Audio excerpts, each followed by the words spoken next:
So when you're trying to budget for your upcoming school year, you're probably wondering, can I use my student loans for living expenses? Well, the answer is yes, you can. You can use your loans to cover some of your living expenses. That's kind of built in already to your cost of attendance. Your cost of attendance, as we've talked about a few times, is set by your school. It covers things like tuition, books, fees, transportation, as well as living expenses. Make sure to get a good idea of what your cost of attendance is. It might also be called a budget to see what's included in there. You might actually notice that there are different costs of attendance for different living situations, like living on campus, living off campus on your own, or living off campus with your parents. Your school might have different costs of attendance that are a little bit different because of that living situation. However, you can still use your financial aid, including your student loans, to help cover some of those living expenses. A few things to note here.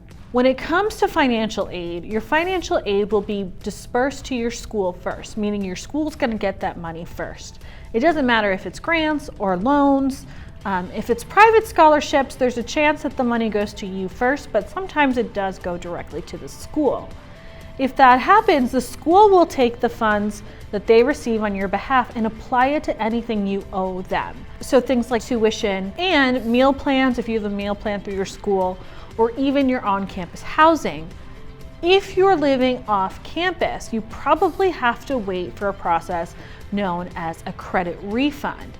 So after your school gets all that financial aid, it keeps what you owe the school, then they'll actually release the money that has overpaid your account, which you can then use for your qualified expenses like living, including paying that rent to your landlord. If you're depending on your financial aid in order to cover your living expenses, there's a few things that you should know right off the bat, especially if you're a first-time borrower of federal student loans. Your school is actually required in most cases to hold that money at least 30 days from the start of your term before that money is actually applied to your account, and then go through the process of a credit refund. So if you're living off campus, you might have other things you need to be concerned about, like finding a landlord, qualifying for the apartment, and paying for the upfront fees in order to move into that apartment. Things like first month's rent, last month's rent, any security deposit, and if you have to pay a realtor's fee. Depending on where you live, you can ask others who have moved off campus or have gotten their own apartments on their own. Ask some of your friends, what sort of fees did they have to pay up front? Sometimes it's common to the area where you live. I've lived in a few different cities, and I've noticed that what's expected up front is a little different in Boston than it is in DC, than it is in Las Vegas. So get an idea from different people of what's expected from you up front. So if you're depending on that money and you do have a little bit of a waiting period before you get it, you'll have to find a way to cover those expenses up front. If your school is required to hold those funds for a little bit of time, they do have to hold it. There aren't really too many exceptions to that.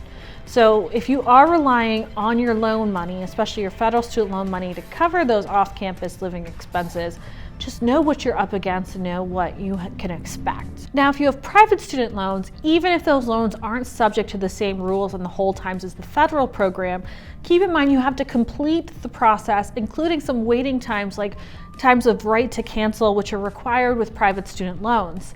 And private student loans still follow that same process. First, they go to your school. Your school will apply that to anything you owe the school, and then afterwards will release a credit refund for any overpayments to your account. So there could still be a little bit of time before you actually get those funds in your possession in order for you to pay for things like off-campus living expenses. My name is Elaine Rubin. For more information about paying for colleges, finding scholarships, or student loans, make sure to subscribe.